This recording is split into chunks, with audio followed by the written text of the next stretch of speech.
After staring at Mr. X's corpse for a while, Klein held back the urge to personally dig through his pockets for spoils of war. He made Wraith Center take 2 steps and retrieve the ruby ring.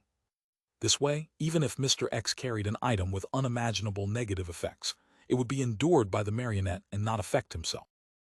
After some careful inspecting, Center held the ruby ring, 48 pounds in cash, and an ordinary pipe filled with tobacco and walked back. That's all. An oracle of the Aurora Order only has this much. Klein was rather surprised at this scene, as he nearly cursed Pauper at him. Soon, he recovered his calm and used his reasoning to convince himself that such a situation was very reasonable. Mr. X is a traveler. He can record the beyonder powers of others. He's considered an all-rounder. Even if such a powerhouse were to have other mystical items, he would tend to record them and not carry them around. This way, he could enjoy the benefits of the powers without suffering from the negative effects. That can prevent himself from killing himself. Using this line of thought, the effects of this ring was likely to be passive or triggered. With this in mind, Klein nodded gently. He made Center carry Mr. X's cracked and sticky head, possess him, and return above the gray fog. Sitting behind the fool's seat, he was no longer afraid of anything. He directly took the ruby ring and used the method of divination in order to determine the actual effects of the mystical item. Its name is Flower of Blood. It allows the wearer to control their body at a deeper level. As long as they don't suffer from instant death or are completely purified, hence losing the ability to control it, they will be able to slowly recover. This is equivalent to an instinct, a passive effect from the looks of it. My choice of delivering a lethal strike with Death Knell was the correct one. If I hadn't used all my might, Mr. X might not have actually died. He would then be able to use the extreme pain to awaken himself and escape the control of a marionnettist. He had also considered his weakness of being more of a spellcaster and having a body that was insufficient in strength. This ring has flesh magic to a certain degree. It's quite useful. As Klein held the ruby ring, he rapped the edge of the model table and muttered silently. He then began probing the Flower of Blood's negative effects. Nearly a minute later, Klein opened his eyes and left the dream. "Oh, come on. This," he muttered as he wore a twisted look. Dream divination. He had interpreted the Flower of Blood's negative effects. It involved randomly making the wearer lose all rationale and the ability to think. Great. This is in line with the true creator. Klein couldn't help but grind his teeth. A negative effect that was completely random meant that the Flower of Blood had no way to be used. Thinking back to the scene from before, Klein muttered to himself in an amused and peeved manner, Mr. X actually dared to wear such a ring. That's right, people who change their faith to the true creator often don't have any facility to think. In that case, wearing such a ring wouldn't make them worse. Losing rationale isn't losing reason. It wouldn't be as bad as suddenly hurting others. But clearly he would be very rigid and foolish, acting only on instinct. Phew, Klein heaved a sigh of relief. He decided to throw the Flower of Blood into the junk pile and not vex over it. From his point of view, it was a piece of crap that he couldn't use, nor was anyone willing to buy it unless he sold it to the Aurora Order. However, that would only make the true creator very happy. At that moment, he caught sight of Admiral of Blood Center, who was standing beside him through the corner of his eye. Klein's heart stirred as he clapped. Why didn't I think of that? I might not be able to use it, but I can let my marionette use it. After all, he's dead, and he follows all my instructions. He doesn't need to think. Admiral of Blood, Flower of Blood. It's destined to be a pair. Although Center has lost his control over his body because he's dead, I can provide that this way he can still be fixed even if he can't phase into a wraith in time, or if his zombie body isn't strong enough to withstand a blow, causing him to lose a limb or two. Of course, to a marionette, that's not important, as it doesn't affect his intrinsic character. The main goal is to obtain the additional flesh magic. A few seconds later, a delighted Klein made Center pick up the ruby ring and wear it on his left index finger. After doing this, Klein made the wraith return to the gold coin before he raised his left palm and spread his finger. He wanted to release the interrogator from creeping hunger. This was a promise he had made a long time ago. This was the last spirit body that had been grazed when he received creeping hunger. It was time to set it free. Midst an indistinct cold wind, a blurry soul appeared by the side of the bronze table. He was a man in a navy uniform. He was in his 30s and had the rank of commander. He had brown whiskers on his painful and dazed face. "What's your name? How did Kalangos kill you?" Klein asked in a deep voice. The man jolted from his reverie and answered, "My name is Andy Hayden, the second mate of the Enmat. I died at a battle at sea. No, I didn't die immediately. I was captured by a Phasacian before I entered that glove of yours. I do not know of a Kalangos, much less heard of him." This interrogator was already inside the glove when Kalangos obtained creeping hunger. As psychic piercing is very useful, he didn't switch it. "I wonder who the previous owner of creeping hunger was," Klein asked with piqued interest. "Who was the Phasacian who caught you? What does he look like?" Andy Hayden thought seriously and said, "I don't know his name. I only remember his epaulet was that of a captain. I remember that he had a big, impressionable nose. I remember his eyes were blue, and his hair was close to blonde. He was almost 2 meters tall. Such people from Fasek are common, other than his identity as a captain." Klein considered for a moment and said, "Which year did you die?" Andy Hayden's figure slowly dissipated away, and finally it said, 1338. That's 12 years ago. Vice Admiral Hurricane Kalangos got famous less than 10 years ago. That captain might already be an admiral." Klein gently nodded and discovered that he had failed to ask if Andy Hayden had any last wishes. Forget it, setting him free is already a good deed. Klein quickly threw the matter to the back of his mind as he conjured the world jam and sparrow. "Please inform Miss Magician that Mr. X, Louis Ween, is dead. Please get her to take receipt of the item in the spellbook. I'll request it from her when I need it again." An endless gray fog filled For's eyes as the world jam and sparrow's words emotionlessly rang in her ears. Although she was already prepared for this piece of news, she still found it unbelievable and unacceptable. He really succeeded. That storm in East Borough was created by him. For's held down the upheavals in her heart. Taking advantage of the silent night, she set up a bestowment ritual in her bedroom. Before long, the candlelight and spirituality items created an illusory door. 2 items flew out and landed gently on the table. When Forrest took a careful look, she nearly screamed as she hurriedly covered her mouth. She took 2 steps back and kept close to the wall of spirituality. One of the 2 items was her Lemanos Travels, while the other item was a hideous head covered in cracks. It was stained with blood as if they had pieced together, as it seemed to shimmer with what appeared like reflected light on glass.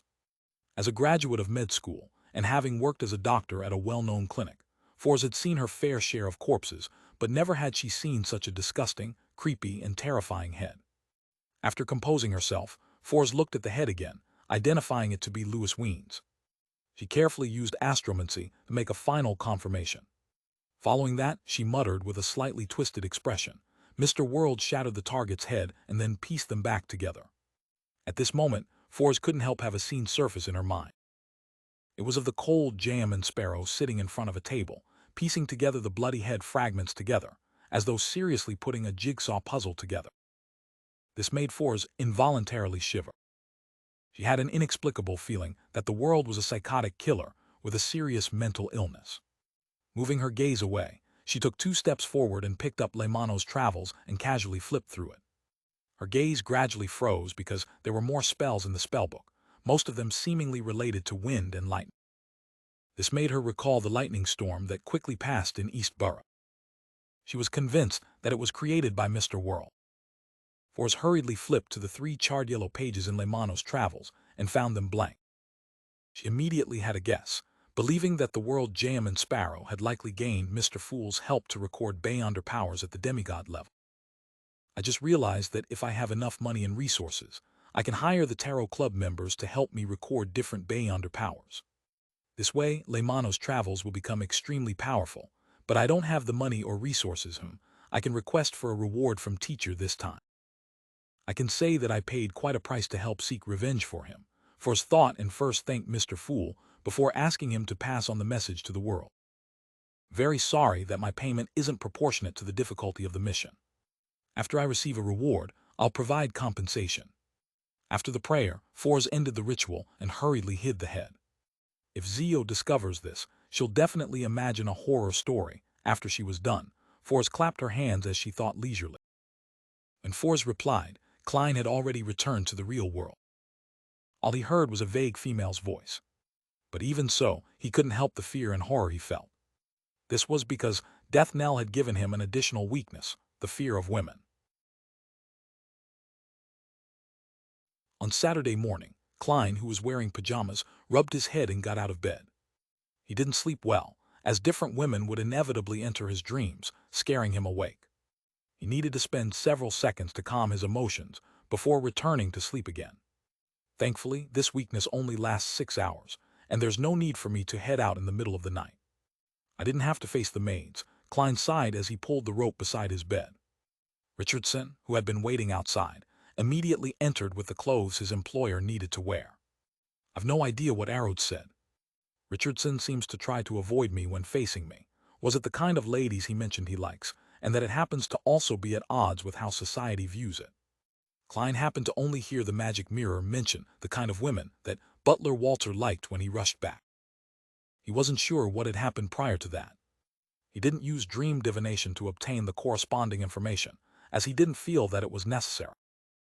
After all, with Richardson's personality, he wouldn't have the courage to take action no matter who he liked. It wouldn't have had any additional effects. After changing into his clothes, Klein headed to the second story and walked to the dining room. Walter was wearing white gloves as usual, waiting by the entrance. Upon seeing Dwayne Dante's approach, he took a step forward and bowed politely. "Good morning, sir. You have 2 lessons today. In the evening, you will be participating in the banquet at Mr. Portland Moment's place." Portland Moment lived at 100 Backlund Street. He was a full-time professor at Backlund University's Department of Engineering, a fellow at the Lone Kingdom Imperial Science Institute. As he had discovered a few metal alloys, he had received the Light of Machinery Award, and he was just second to people like Tyranny von Helmsuen in the world of academics. Furthermore, the few metal alloys were widely used in ship and steam engine construction. Just the licensing patent was enough to make him a tycoon with a wealth of hundreds of thousands of pounds. Upon hearing Walter, Klein casually glanced at him, realizing that he had some dark eye circles. His eye bags were a little puffy, making him look different from usual. It was as though he hadn't slept well the entire night. If not for a faceless's powers, Dwayne Dante's would probably look the same. Klein retracted his gaze in pity and didn't speak further. As he nodded gently in response to Walter's greetings, he entered the dining hall. To be honest, Klein was rather impressed with him. He was able to hold back his fantasies and stop himself from approaching her to seek out pleasure, despite frequently meeting a demoness. All he did was have wet dreams that included the target when alone at night. One had to know that a demoness, especially one who was in the midst of or having passed the pleasure sequence, had a charm that far exceeded a Beyonder's effects towards male. Every action was filled with a charm that made any men who came close to them feel intoxicated and lost. It was like consuming opioids and gradually developing into something more serious, to the point of not being able to extricate oneself from the pleasure given by a demoness. Perhaps only gay men could effectively resist such charm. Of course, Klein suspected that gay men were not immune to it either. This was because one's mind and hormones would be affected, creating changes that originally didn't exist. Furthermore, a large number of demonesses were men to begin with. This lowered one's psychological resistance. And precisely because of this, even though he was a Sequence 5 Beyonder, Klein had to constantly maintain a high-strung state when facing demonesses like Trissy and Tracy. He was afraid that any mishap might cause him to be charmed. Even he wasn't immune to such effects, much less an ordinary person like Butler Walter. This wasn't something that willpower alone could resist. Although perhaps being a result of Prince Edisac's death or her own advancement, Trissy was clearly able to reign in her charm. Walter is only an ordinary person. Even if he is one, he's at best a Sequence 9 or 8. For him to maintain his present state implies how strong his self-restraint is. He's very loyal to Prince Edisac, and he loves his wife and daughter. As Klein sighed, he sat down. Breakfast today was his favorite daisy pie. The oil that effused out of it made him salivate. The sea late at night was nearly black, as it was faintly dyed with a sliver of crimson red. It was calmer and quieter than in the day. The blue Avenger was ebbing up and down in the waves like a ghost, as it cruised towards the crimson moon. Alger Wilson stood at the bow, looking far away at the waves. On the surface, he appeared staid as usual, but deep down, he could hardly hold back his agitation. Ahead of him was the abyss maelstrom north of Sonia Island. As it was a dangerous vortex that was famous for appearing without any signs, no ship was willing to enter these dangerous waters. After delivering the report and leaving Pasu Island, Alger commandeered the Blue Avenger all the way north, where they circled around Sanya Island and headed for this area. Midway, they had docked at a harbor for resupplies without wasting any more time. As for whether he would be suspected for heading north, Alger wasn't worried. This was because the Church of Storms was happy to have its captains head north of the Sanya Sea and the Fog Sea in order to obtain intel on the Fasek Empire, Inti's Kingdom, Church of the Eternal Blazing Sun, and the Church of the God of Combat. Looking back at his ship, Alger walked deckside, took out a charm made of tin, held it in his palm, and chanted the incantation, Storm. A blue flame soared and devoured the charm. Alger suddenly sensed a baffling affinity with all the fish in the ocean beneath it. At that instant, both parties were able to communicate at the psyche level. The tin charm was one of the items he had obtained from his resupply at Pasu Island, allowing him to have an affinity with undersea creatures, providing a crude level of psychic communication with it. Amidst his thoughts, Alger didn't think of obtaining any intel. All he did was wait for the Blue Avenger to approach the Alger maelstrom and make a second attempt. Seconds turned into minutes as Alger, who had failed nearly 100 times, finally learned from a spindle-like fish about where obelinsks often appear. If I didn't know that the target is near the Abyss Maelstrom, I would have long given up. It's really difficult to grasp any reliable information through a brute force search, Alger concluded as he touched his pocket. He had already used up most of his affinity charms, with only 5 left. I'll have to get another batch of them when I return. Others must not discover that I've expended all these. I heard the Rorsted Archipelago's resistance has plenty, heh. As Alger was pondering, he changed the direction of the Blue Avenger for the spot he had just learned about. About an hour passed as the Blue Avenger stopped. Alger casually took out a sealed metal bottle. This was the sanguine anesthetic gas that he had spent 130 pounds to buy from the moon. He had no doubt in regards to its effects because he had used one in the past. As the Blue Avenger was a ghost ship, it didn't need many people to man it at night. There was only one person every night who was in charge of watching the ship, preventing it from deliberately creating problems or cruising into dangerous waters. As the captain, Alger had arranged himself to be on duty that night without anyone noticing. After he was done with his preparations, he came to the door of the sailors, took out a metallic pipe, and opened the bottle. He released the gas into each room, without even sparing the storeroom which stored all kinds of sundry. It was in case certain members of the crew were playing cards in there instead of sleeping. After doing all of this, Alger, who wasn't in a rush to concoct the potion, brought the ingredients with him, changing into a diving suit that was made of shark skin. He leaped from the starboard and into the water, without causing any splashes. Under the dark and calm waters, Alger's eyes gradually turned dark blue, allowing him to see his surroundings clearly. He breathed in the air within the water comfortably as he arrived in a pitch-black deep sea. Then he used the affinity charm once again to communicate with the surrounding fish that were of different shapes and sizes. With the advice from the kind fish, Alger identified his bearings and swam as he asked, finally arriving at what seemed like an underwater volcano.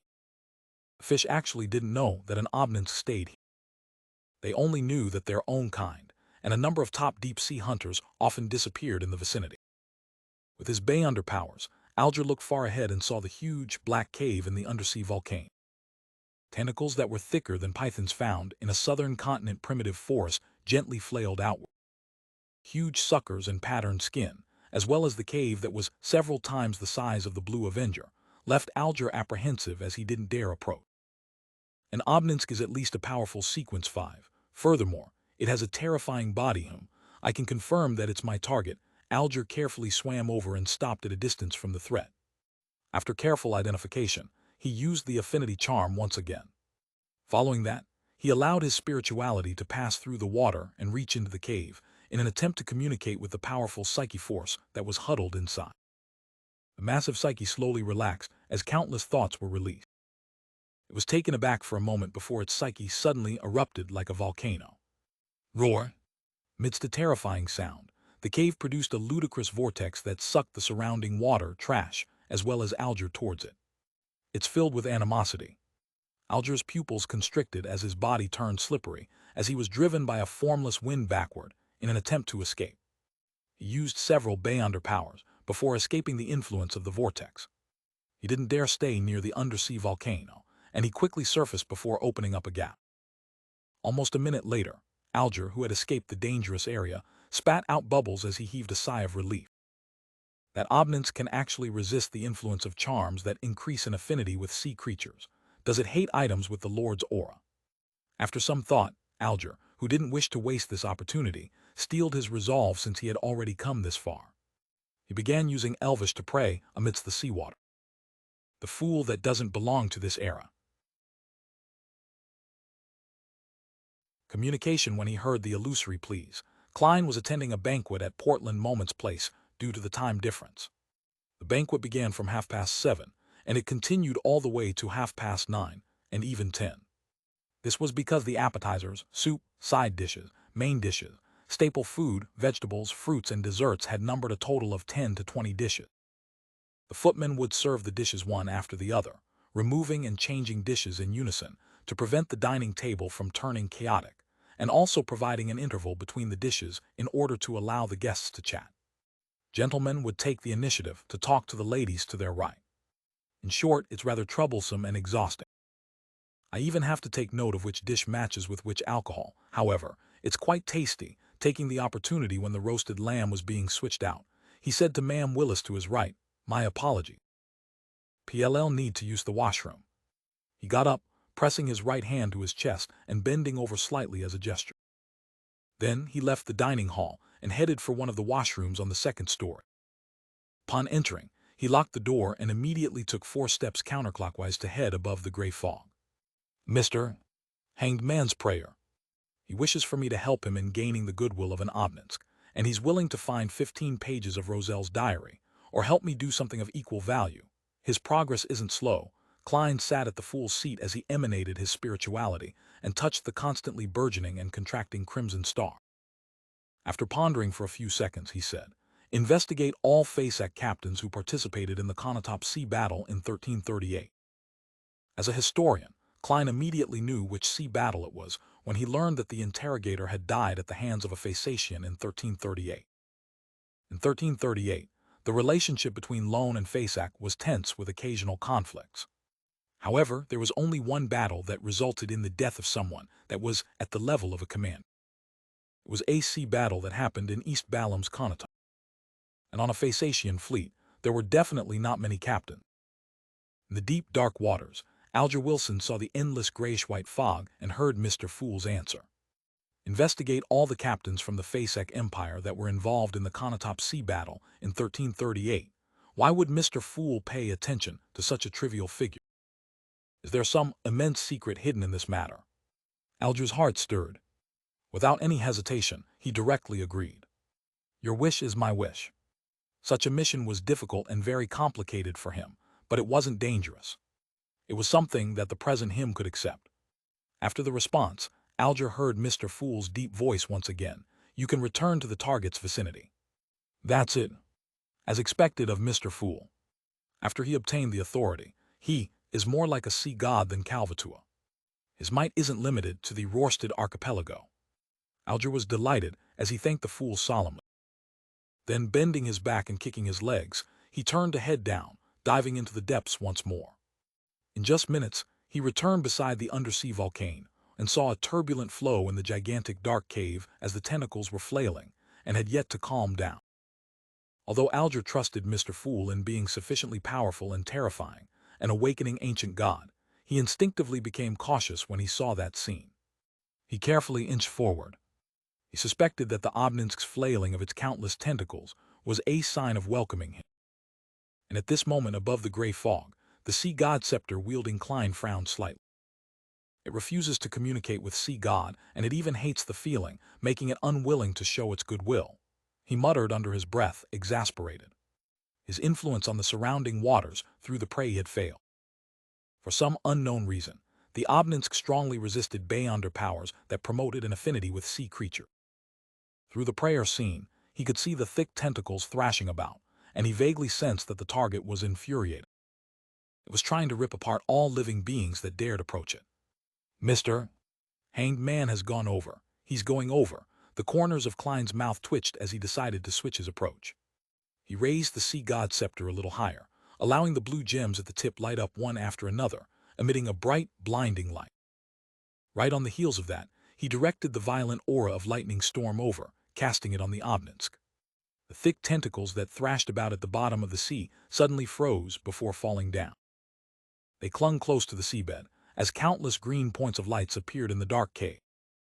Midst a jarring rumbling sound, a terrifying monster that could devour a sailboat crawled out.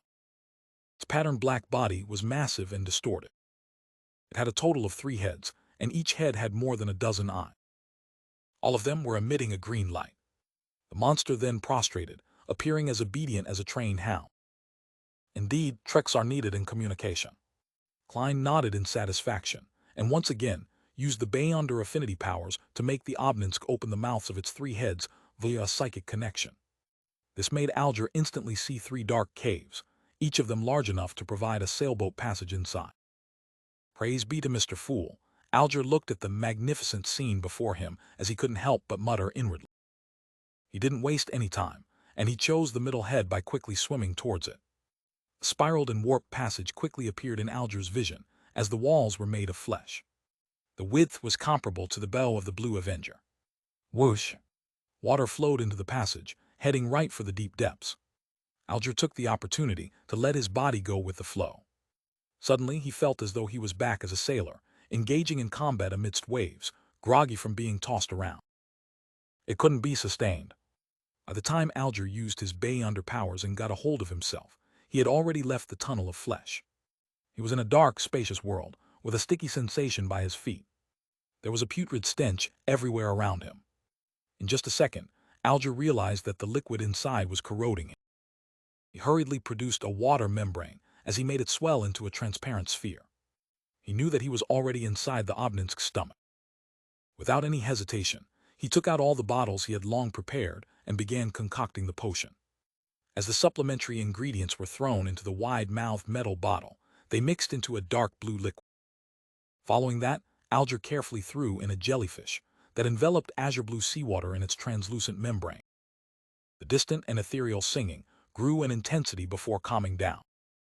In the bottle, there wasn't any ripples or bubbles. The liquid was dark, just like the ocean before a storm. Alger calmed his mind, entered cogitation, and picked up the metal bottle before cleanly downing the ocean songster potion inside.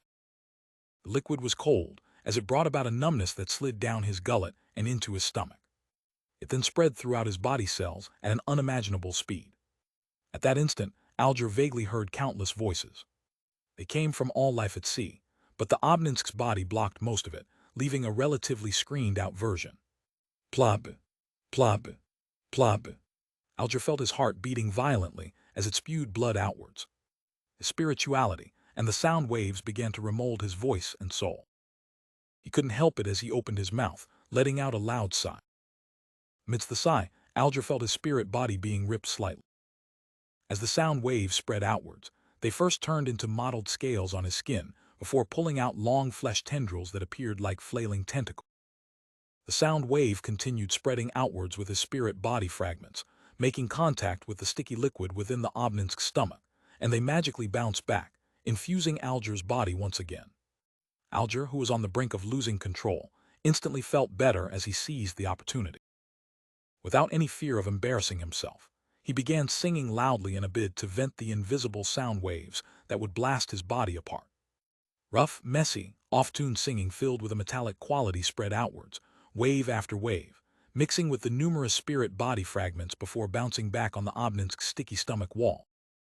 In this process, Alger was like an ingredient being baked in sound waves as he was molded into form. Finally, he regained control of his body, and he grasped his spreading spirituality. At last, Alger closed his eyes as a smile couldn't help but appear on his face. He had completed the first goal he had for all these years, to advance to Ocean Songster. I've gained superficial control of lightning, gaining a more all-rounded underwater mobility, as well as the ability to use singing to affect targets. The latter ability is different because of every person's uniqueness, producing different branching paths. One of them is to use beautiful singing to disrupt an enemy's spirit body, causing him to turn adrift and fall into a daze. Another is to raise one's explosive strength. Another is to simulate a thunderous boom to leave others in awe, and another is to use chaotic and unpleasant singing to leave the enemy frustrated, causing them to lose their rationality. Alger inspected himself as his expression turned a little odd. He soon put these thoughts away, picked up his items, and swam towards the obelisk's mouth before gently tapping on the already closed mouth. The mouth slowly opened as it roared suddenly, spewing out everything in its mouth. Alger instantly felt as though he was in midair, as he nearly collided with a shark. After a series of actions, he surfaced and swam toward the Blue Avenger. Only after the ghost ship's outline was reflected in his eyes did he truly heave a sigh of relief. Alger was only worried that something out of the ordinary would happen to the Blue Avenger while he was advancing. Although an hour or two wasn't a huge problem, there were always all kinds of surprises in this world. After receiving Mr. Hanged Man's gratitude again, Klein returned to the real world, washed, and dried his hands before leaving the washroom and walking towards the dining hall. As the fragrance of food inundated his olfactory senses once again, he slowly drew a breath as he returned to his seat with a smile. As he gestured to the guests, he sat down. At this point, it was already time for dessert. From the looks of it, I stayed too long in the washroom. I hoped that after today there wouldn't be talks about Dwayne Dantes having constipation. Klein silently muttered to himself as he smiled at Ma'am Willis to his right and said, "When I was young, I ate all kinds of strange food in the southern continent. One of them was called tennet tree plums. They taste like bland butter, just like these desserts." He euphemistically explained the reason for his delay by implying that he had weakened his stomach from his younger days. Ma'am Willis glanced at Dwayne Dantes and said with a smile, completely unfazed, "Your past and your experiences in Daisy Bay and the southern continent are more interesting than any novel I've read. It makes me feel like having a similar experience of my own. Of course, they're just real-life stories that have been tweaked. It's all thanks to Anderson Hood, a hunter that goes everywhere." As Klein cast his gaze on a tiny butter cake, he chuckled. "TTs, because those are only the interesting ones. There are many that I'd rather not be reminded of." After that simple statement, he began enjoying the dessert. However, when Ma'am Willis and the other ladies heard that, they were somehow reminded of a best-selling novel, A Man with a Story. To them, Dwayne Dantes was such a man. Although he looked like a placid lake, there was more deep down. Hidden there were more pleasant surprises and plenty of pain. The banquet ended 20 minutes to 10. A number of gentlemen and ladies went to the card room to play 2 hours of Texas Hold'em, while the remaining men headed for the activity room to have a chat. They didn't bar women from joining, but as it was inevitable for them to broach on sexual matters while smoking, no women joined them. They either circled the piano at the first story and listened to and sang along with the performer, or they grouped up to play chess. Klein chose to head to the activity room on the second story. Private conversations with a few people had helped him speed up his admission into the circle. After entering the room, he observed the environment and went straight for the windows to open them. Then he pulled a nearby high-back chair to sit down. Just as he did this, he saw the banquet's host, Portland Moment, laugh with a pipe in hand. Men often need some space for themselves. His voice was sonorous, and he had a big build. He was an elder in his 60s with a ruddy complexion and rather thick hair despite being all white. His facial features were the most classic features of a Lonese man, with nothing that stood out. Yes, men have to take note of their image when the ladies are around. We have to be considerate about their thoughts. I've already wanted to kiss this an hour ago. Hazel's father, Member of Parliament Mact, took out a gorgeous silver box, taking out a cigar from inside. The other men in the activity room did the same as pipes or cigarettes appeared in their hands, as though they were pulling off a magic trick. As the flames flickered, wisps of smoke began to billow, filling the room as though the smog from yesteryear hadn't dispersed. After enjoying it for a few seconds with his eyes closed, Portland Moment looked to the guest by the window and asked, "Dwayne, do you not smoke?" Klein clenched his fist and placed it to his mouth, coughing slightly as he said, "I have yet to recover. The doctor advised me not to smoke for the time being." To be frank, he was almost choking. Thankfully, he had smartly chosen a seat by the window. This group smoked like chimneys. Klein curled his right index finger and rubbed against his nostril. He had the urge to use the beyonder powers of a magician to create an invisible air pipe that extended outside to draw in fresh air so as to escape the harm of second-hand smoke. But considering how there might be beyonders hiding amongst these men, he wisely gave up on the idea. Portland Moment laughed upon hearing that. He heard from Bishop Electra that it's not without reason that you were sick. You lack a wife. This professor was a believer of the god of steam and machinery, but his wife was a believer of the Evernight goddess. Therefore, they had taken up residence in Bachland Street, near St. Samuel Cathedral. He often had bishops visiting him and having exchanges. Is he mocking me for thinking about women despite being sick? I really couldn't tell that Bishop Electra is actually a man who likes spreading gossip. It's all Arrodes's fault. Klein lampooned and shook his head with a smile. T placed great importance on marriage. I'd rather remain single if there's no one suitable. At this moment, the high-ranking employee of the Bachland Municipal Office, Mr. Willis, spewed out smoke and said, "Actually, I envy Dwayne's single status. It allows him to be able to pursue any kind of woman that he likes." He had deliberated enunciated any kind, causing ambiguous laughter to sound out. The matter of Dwayne, Dentese's wide preferences, and him never rejecting any charming woman has already spread across this street.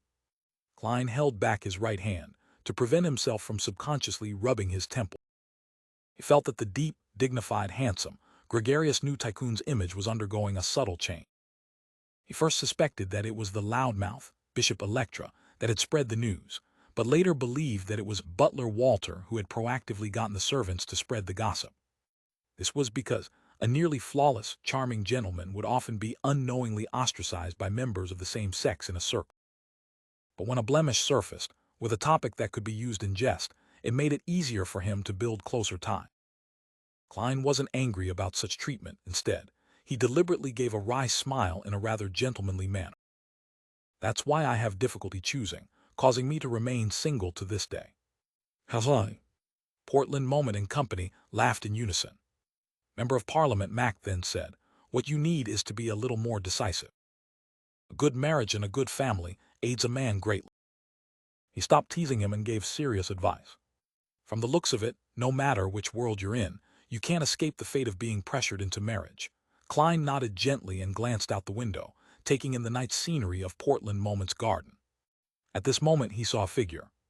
It was Hazel Mack, who was dressed in a black-green gown, following a trail going deeper into the garden, pausing from time to time to look around as though she was looking for something. Wasn't this lady playing the piano just now? Why would she suddenly be in the garden?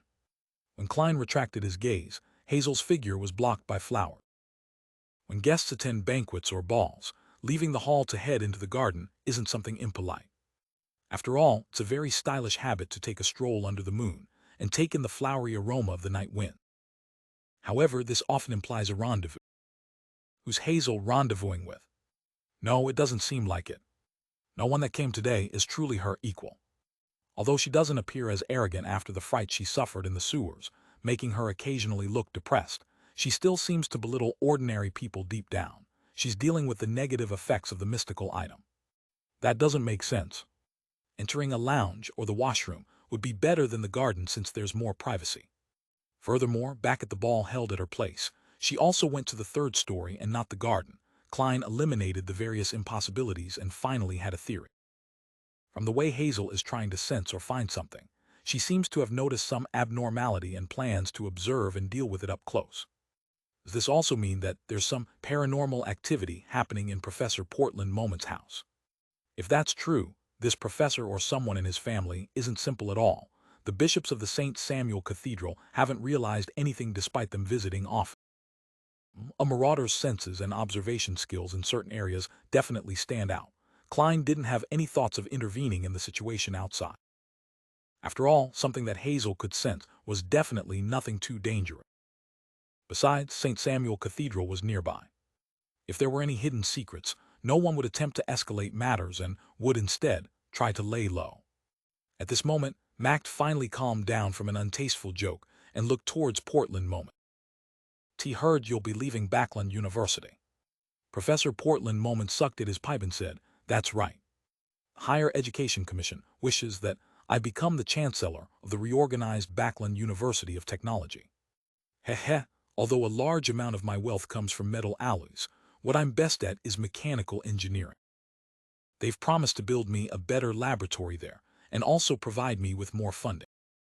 At my age, having more autonomy and helpers is more important." Mr. Willis echoed with a smile, "And Bachland University will have a full-time professor spot empty up. Those senior associate professors that have been waiting for decades can finally have a chance. In Lone's tertiary education system, full-time professors weren't just a title, but also a post. It was equivalent to a dean, so there was only one. Backland University of Technology, Klein smiled as he listened, keeping silent on matters he didn't know much about. In the garden, Hazel arrived in a dark and secluded corner. She had discovered that ants and other insects on the ground were gathering in an abnormal manner, and her spiritual perception felt that something was hidden here. This was innate to her sequence, and it had never failed in the past. Without any additional help, she could directly choose the precious items hidden among several sealed boxes. Of course, she wasn't able to distinguish what it was exactly. All she knew was that compared to the rest, what her spiritual perception told her was something definitely more valuable. Just like Mr. Dwayne Dentes. He definitely has extremely precious items on him. Hazel curled the corners of her lips as she cast her gaze at the soil, which looked a little loose. She sensed that copious amounts of spirituality were gathered underneath, thus attracting insects and soul. It's not a human body. It's some spirituality-equipped materials that have been used. They should have been thrown away in batches, but they were instead buried together, causing unnecessary changes. Hazel's eyes turned darker as she interpreted the situation underground based on the unhidden spirituality traits and changes. She tipped her chin slightly and looked back at the building. She believed that Portland Moment's family had at least one person with extraordinary power. And if this problem in the garden wasn't resolved, the nearby houses would have paranormal activity in the coming days.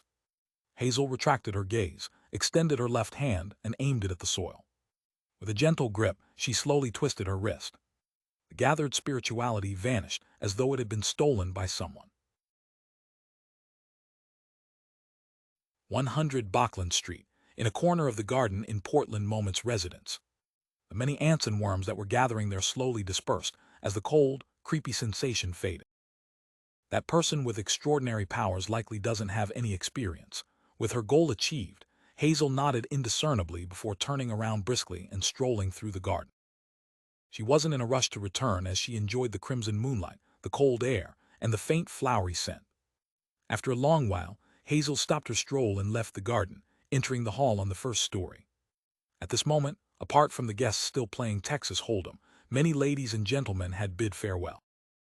Moments after Hazel found her mother, Ma'am Rihanna, she saw her father, Member of Parliament Mact, and a few other gentlemen walking down as they conversed with lively expression. "Are you ready to head home? You have to visit a very important guest tomorrow morning." As Rihanna gestured for her daughter to come close, she walked towards her husband and greeted the others with a smile. Mac nodded and said, "I would have loved to try another of Portland's cigars if not for that matter."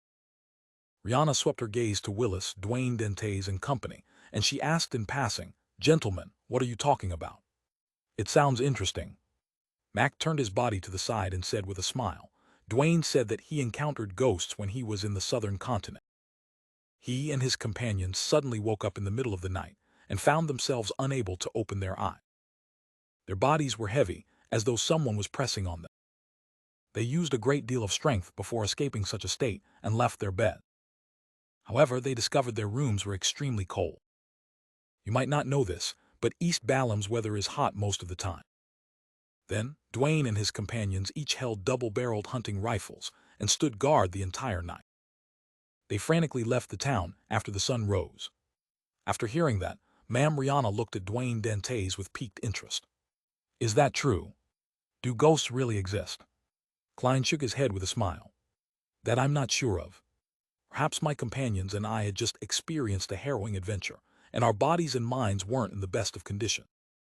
This might have resulted in all kinds of problems." The stories he told were sourced from one of Anderson's experiences.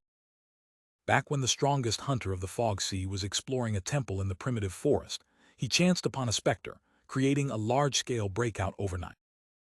Ghosts, Hazel turned her head to look towards the garden, as the corners of her mouth curved up slightly before she held back. She didn't say a word as she quietly listened to her parents bidding the rest of them farewell before returning home together. Late at night, Hazel, who had changed into a sleeping gown, walked to the balcony and stood behind a gap in the curtains. She looked towards the sewer manhole on Bachland Street. As she looked at it, her face gradually turned pale as though she had recalled an experience filled with pain and horror. She forced herself to retract her gaze, took 2 deep breaths, and turned around to walk to her bedside. During this process, she bit gently on her lip and muttered silently, "That was likely a wraith. Definitely, I need items or charms in the sun domain." While Hazel was looking at the manhole, Klein was also doing the same. It's been days. I wonder how well that demoness, Trissy, has recovered, and whether she has left or not. Thankfully, after Hazel was given a scare by me, she hasn't dared to approach the manhole. Klein's gaze swept the iron-black street lamps as he nodded slightly. He opened the iron cigar case and made his wraith marionette appear within the full-body mirror. He had already decided to send Senner down the sewers to check the area to confirm Trissy's condition. He didn't want that demoness to cause any trouble. Furthermore, the sewers were just physically too close to his identity as Dwayne Dante. Klein didn't wish for Trissy to be in the vicinity any longer, wishing that she could recover soon and take action. That would prompt her to leave Bachland Street. Having Admiral of Blood Senner appear every once in a while would fulfill the character setting I previously created. It doesn't live nearby, and because the sewers contains a secret, it often wanders around in search of it. As Klein was thinking, he made the marionette in the ancient triangular hat leap onto the street lamp surface before passing through the manhole cover in a wraith form, quickly approaching the hidden fork where Trissy hid herself at. Before reaching the dead end, Senner, who had night vision, could see that the area was empty. She's already recovered and left. Klein thought as he made the marionette continue forward, stopping at the spot where Trissy was previously sitting. He discovered that the place was tidied up. Not only was the ground not muddy and moist, even the moss on the walls and corner had vanished. There isn't any leftover food either. That fellow became a germaphobe after becoming a woman. No, perhaps he was like that to begin with Senner's vision. Klein surveyed the area and determined that either Trissy hadn't left, or she hadn't left for more than a day. Otherwise, it was impossible to maintain the cleanliness of the place. Just as this thought flashed through his mind, light footsteps sounded into the wraith's ear. Under his control, Senner retraced his steps and wasn't surprised to see Trissy in her black dress. This demoness had her luscious black hair cascading down, unlike peers her age who had different hairstyle. It was simple and neat. Matched with her pale face that had just recovered some of its ruddiness, Trissy looked like a dreamy flower that was silently blooming in the night. As expected of a demoness, thankfully, there's a marionette in between us. Otherwise, I would just end up staring at her. Heh. A dead person won't be enticed. No matter how charming a demoness is, there's no way they can make the deceased climb out of a tomb like a zombie. Klein lampooned as he looked at Trissy, who had a blank expression but was secretly wary, having released the invisible threads. "Where did you go?" Trissy pricked up her brows and said, "Would you like to relieve yourself where you sleep?"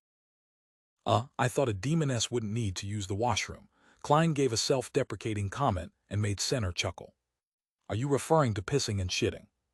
He had deliberately made the marionette say such words, as it matched Admiral of Blood's persona of a boorish pirate. Trissy indiscernibly frowned and said, "Is there anything else?" Senner didn't continue on the topic as he said, "You look like you've almost recovered." Trissy smiled. "Not bad. I'll be leaving tomorrow." She paused as she slightly narrowed her slender eye. "To be frank, I doubt whether you're the real Admiral of Blood at times." "Of course it's real. You should ask if he's alive or dead." With his interest piqued, Klein made Senner ask, "Why do you say that?" Trissy's gaze swept over the wraith's face and said, "It's said that Admiral of Blood is someone who indulges in his desires, and he has no resistance towards beautiful females and male.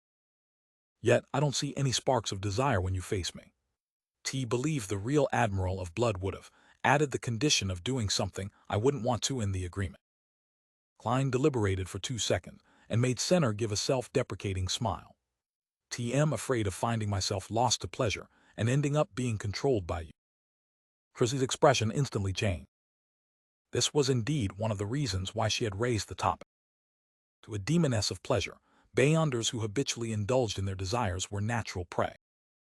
Klein actively ignored the topic and made the marionette say, "You're seeking out the target tomorrow. Very clearly, the Royal Guard captain knows you and knows what you look like. After all, you were arranged by them to be by Prince Edisac's side," Klein silently added. Trissy lowered her head and looked at her toes before chuckling. "Rest at ease, I have the perfect plan." As she spoke, she turned her body sideways and casually looked deep into the sewer. "If you set off from here, at the end of the 6th left fork is a hidden passage. It has signs of prolonged human activity. Heh, I discovered it while walking around in the past few days. T believe it has something to do with that girl, right? TT's also the reason why you're here. Hidden passage. Klein didn't confirm or deny it. He made Senner smile and say, "Did you discover anything?" Trissy shook her head. There was nothing at all. Perhaps only a certain pathway or someone with a specific item can find the clue. A marauder's intuition or something on Hazel's person. Klein didn't make Senner continue on the topic, as he pressed his hand to his chest and bowed with a smile. Since you've recovered, I can be at ease. The moment he said that, he suddenly vanished. Trissy focused her eyes into a stare, but it was to no avail. Only when the invisible thread she had released was hit by a breeze did she retract her gaze, confirming that Admiral of Blood had really left. At that moment, Klein had brought the wraith back to the manhole without attempting to explore the spot which Trissy had mentioned. There were 3 reasons for his decision.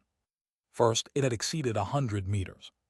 Second, he suspected that he wouldn't find anything since he wasn't from the Marauder pathway, nor did he have the corresponding item. Third, Trissy was still around. Forrest woke up naturally on a Sunday morning as she got up to wash up.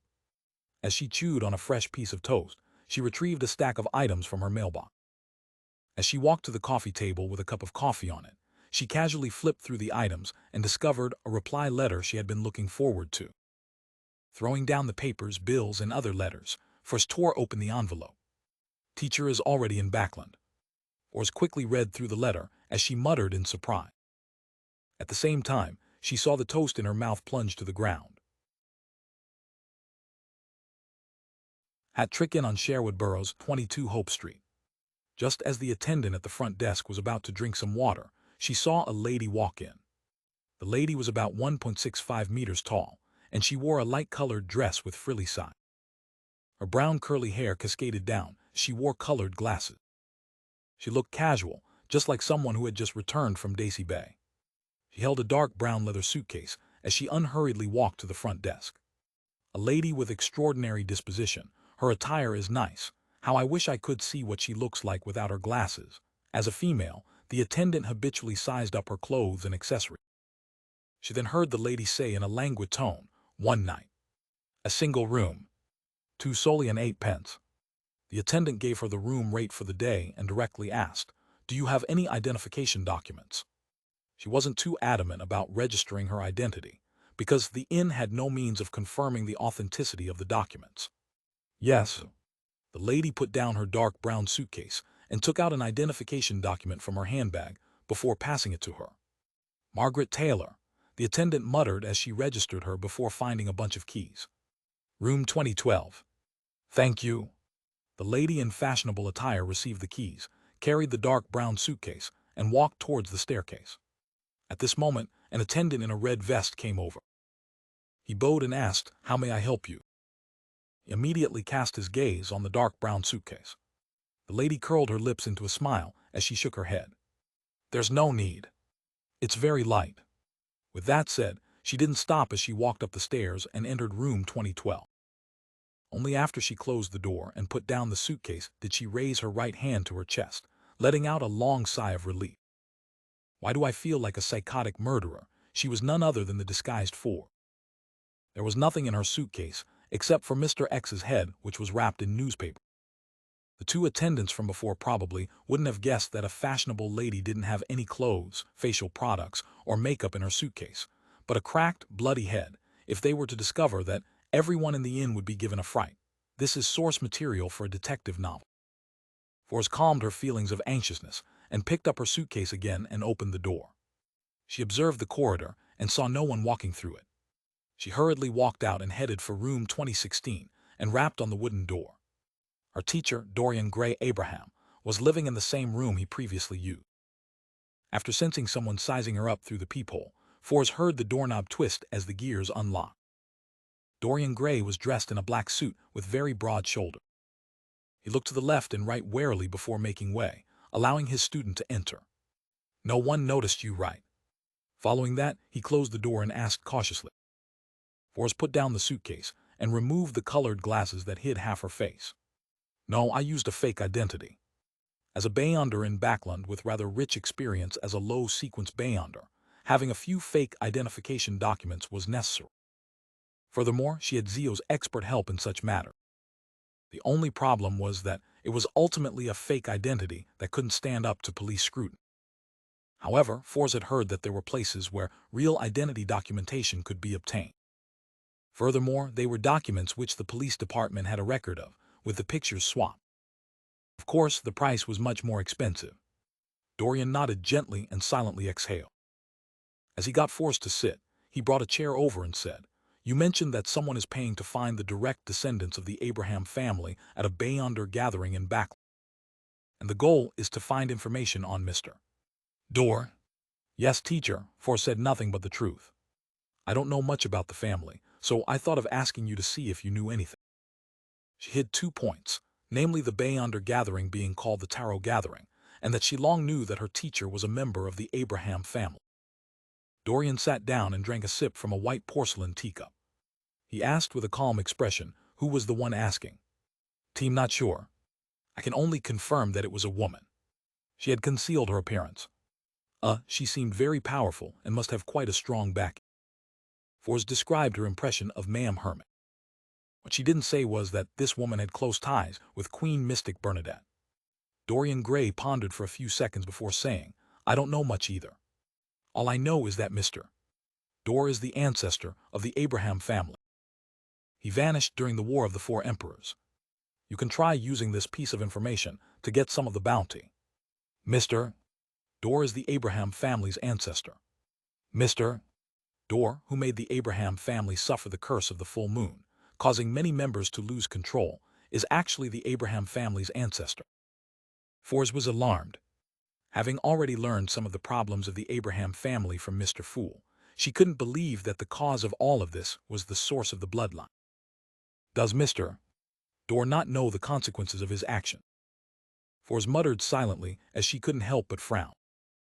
Dorian Gray noticed his student's abnormal reaction as he asked, somewhat puzzled, "Is there a problem?"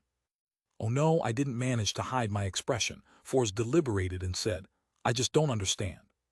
It's been more than 1,000 years, so apart from the Abraham family's direct descendants, who would wish to gather information on Mr. Dor and why. Perhaps they're trying to find Mr. Dor. All right, Queen Mystic is Emperor Rosel's daughter, and Mr. Dor has appeared in Emperor Rosel's diary. Therefore, the Queen is trying to find Mr. Dor to figure out the truth of the past. That's normal, however, Mr. Dor vanished in the War of the Four Emperors, more than 1,000 years before Emperor Rosel's era. How did they manage to contact each other? Could it be that Emperor Rosel could also hear the full moon ravings? I remember Mr. Dor making a remark that Mr. Dor might be calling for help. If that's the case, it's really, as an author, Force was momentarily at a loss for words to describe her feeling. Dorian revealed a wry smile and said, "Certainly, I'm also puzzled about this problem. Remember to tell me if you find the answer." Force didn't harp on this matter, afraid that Dorian Gray would notice anything amiss. She then said, "Teacher, why did you suddenly come to Backlund?" Dorian smiled and picked up a cigarette as he raised it to his nose to give it a whiff. Without lighting it, he said, "I happen to have some matters that need me to be in Backlund. I also decided to check on your digestion progress." In fact, he had been alarmed by Force's letter. He couldn't believe that anyone in the world would still be asking about Mr. Dor. One had to know that even the Abraham family had given up such attempts. He was the only one who kept at it, teaching students on his own accord. This also made him recall a prophecy that was passed around within the family. The Abrahams were increasingly approaching their destruction. When he connected the two matters together, he rushed over to Backlund to confirm his student's situation. He wished that she could advance as soon as possible, leaving some hope for the Abraham family. He just grasped the various astrological knowledge. Force replied, feeling a little guilty. Due to her lack of money, she hadn't bought the high-quality crystal ball needed by an astrologer. To not continue on this topic, Force began asking Dorian Gray about the acting principles needed for astrologer, obtaining advice such as, astrology isn't all-powerful. Towards the end, Force glanced at the dark brown suitcase beside her and said, "Teacher, there's one more matter." "What is it?" Dorian leaned back into his chair as he leisurely drank a mouthful of black tea. Force followed the script she had prepared and said, "After knowing that Louis Ween betrayed the organization, inflicting a great deal of harm upon all of you, I've always had the thought of finding him and exacting revenge for all of you. Give up that thought. Dorian sat up straight. Even if you have Lemano's travels, you are no match for him, much less able to kill him. I'm very glad that you have such thoughts, but there's no need to take unnecessary risks. I'm definitely not able to do it alone, Forrest mumbled silently before saying, I got to know a very powerful bounty hunter. I spent about 10,000 pounds to seek his help. She wasn't able to estimate the cost of the job, so she had used the price that Miss Audrey paid when previously entrusting them to kill the Inti's ambassador. That might be a cheat. Louis Ween is likely a traveler, and he has the support of the Aurora Order. Dorian didn't hold any hopes of any bounty hunter being Louis Ween's match when he heard his student say, he has already succeeded. Cough, cough, cough. Dorian choked on his saliva as he broke out into a fit of coughs. He dropped the teacup to the ground, but it bounced up like magic, firmly landing on the coffee table. He has given me Louis Ween's head. Forrest held up the dark brown suitcase and opened it, taking out the spherical object which was wrapped in newspaper. With the newspapers unfolded bit by bit, Dorian saw that face he would never forget. The smug smile on Louis Ween's face back when he attacked the Abraham family's headquarters was gone. His head was covered in cracks, as though it had been glued together piece by piece. It was gruesome, filled with pain and despair. As an astrologer, Dorian Gray's spiritual intuition told him that it was undoubtedly Louis Ween's head. Good, very good, Dorian muttered in excitement before looking up at his student. Who was the bounty hunter? I can't imagine Backlund having such a powerful bounty hunter. Forrest hesitated for a moment before saying, J.M. Sparrow. J.M. Sparrow. Dorian felt the vessels on his forehead pulse when he heard that as he held his hands together, tensing up without realizing. Situated in Pritz Harbor, he inevitably learned of the various news at sea, both actively and passively, knowing far more than the residents in Backlund who relied on the newspapers. In recent months, he often heard from different channels of information about J.M. Sparrow. From killing Steele Mavetti to severely injuring Vice Admiral Ailment Tracy to successfully hunting Admiral of Blood Center, all these stories were colored with mania. He left the sea and came to Backlund. He hasn't changed his trait of craziness. Dorian held back the horror and wariness that subconsciously rose in his heart as he looked at his student and said in a deep voice, It's best that you minimize your communication with that bounty hunter. He's bound to get into big trouble one day, and it wouldn't take long for that to happen. Teacher is indeed experienced and has great acumen. He instantly saw through Mr. World's intrinsic nature. Unfortunately, already a member of the Tarot Club, so it's impossible not to communicate with him. Forrest adjusted her state of mind and sincerely nodded. Yes, teacher. Dorian composed himself and once again looked at his former student and current enemy, Louis Ween. However, this traveler could no longer speak. He didn't even have an iota of spirituality left. After a few seconds of silence, Dorian leaned back slightly and looked at Forrest. You mentioned paying 10,000 pounds for the job. He wasn't aware of Forrest's financial situation, other than knowing that his student was a best-selling author who likely earned quite a bit from her royalty. Furthermore, she seemed to be doing quite well in the few Beyonder circles, with transactions that rewarded handsome. Therefore, it wasn't too surprising or unacceptable that she could save up 10,000 pounds. Forrest fidgeted, feeling a slight guilty conscience as she said, Is it too expensive? She deliberately asked a question in order to hide the fact that she had mentioned a fake number, so as to show that she didn't have much experience in such matters. Dorian shook his head. No, it's too cheap. TT's so cheap that I suspect whether J.M. Sparrow has other motives. As a member of the Abraham family which had suffered numerous setbacks, he often maintained a relatively high level of wariness. In the professional terminology of various clubs and gatherings, that's called a membership fee. Forrest lampooned as she frankly said. There were other conditions, including everything on Louis Ween's person belonging to him, as well as the requirement of me providing him help. Also, I promised that if he's in need of cash in the future, I will compensate him an additional 3,000 pounds. That's reasonable, but just barely. Dorian nodded gently and said, Usually, assassinating Louis Ween, who had the Aurora Order backing him, would cost at least 30,000 pounds. And if there are other situations, the price will be higher. Back then, Mr. World had used demigod powers recorded in Lemano's travels. He probably encountered something else, an Aurora Order saint. Having had an edifying experience exerted on her by the Tarot Club, Forbes wasn't unfamiliar with the Aurora Order's structure. She didn't hide her frown as she said, "From the looks of it, it's indeed a little abnormal. Perhaps he's in desperate need of cash." Dorian thought and said, "Perhaps he cares more about Lewis Ween's Bayonder characteristic. The Bayonders of other pathways, it can be forged into a rather useful mystical item as long as he finds a suitable artisan." Dorian paused for 2 seconds before adding, "There's no need to worry about that. Just stay away from him in the future." Perhaps he had long targeted Lewis Ween, and he was just using the information you provided to carry out the assassination while still getting an additional bonus. Dorian didn't continue on the topic, as he took out a fist-sized pure crystal ball from his pocket. TT's made of star crystal, and it can effectively raise your astromancy. The light shone in from outside the window as resplendent waves surfaced within the crystal ball. Without waiting for Forbes to reject, Dorian chuckled. "Lewis Ween is my enemy. The payment used to get rid of him should be paid by me. I don't have that much cash at the moment, and I can only use some items to deduct from the payment." "No, there's no need." Forbes shook her head, partially genuine but partially in contradiction to her will. It was genuine, because she only wanted to seek revenge for her teacher back when she thought of getting rid of Lewis Ween without considering the possible rewards she could later receive. It was in contradiction to her will, because she couldn't reject the reward. Dorian said with a stern expression, "Do you wish for me to be ashamed and uneasy?" "Don't worry. I still have quite a bit of wealth." Forbes nodded in response. "All right then," Dorian smiled once again. "Also, I've brought you the scribe potion formula. You can gather the corresponding ingredients as you digest the astrologer potion.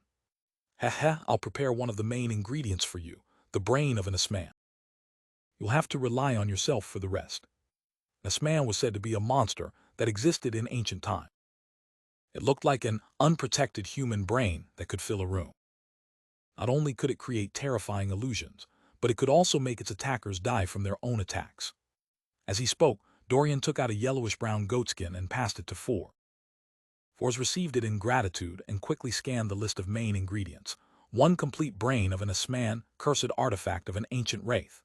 "I hope I can gather the remaining ingredients before I finish digesting the astrologer potion." Just as Forbes rolled up the goatskin, she saw Dorian take out a pure golden box from his suitcase. After removing the wall of spirituality, Dorian opened the box as he said, "Without the gold enclosing it, the brain of an Asman will constantly affect you, causing you to hallucinate until you lose your mental facilities." Inside the squarish box was a blob of grayish-white, translucent and wrinkled object. It was about a fifth the size of Lewis Ween's head. As expected of a family with a long history, Forbes sincerely thanked him once again and received the golden box and skillfully closed it and used a wall of spirituality to seal it. Dorian didn't stop and instead gave an excuse for Forbes to stay back. He set up a ritual and summoned the void creature Malmoth, who enjoyed music. He then took out 2 documents from the creature's spherical body. He had prepared the 3 items for Forbes when he received the shocking news regarding Mr. Dor, therefore he had it on him. These are 2 pieces of property in Backland. One of them is in Hillston Borough, and the other is in Sherwood Borough.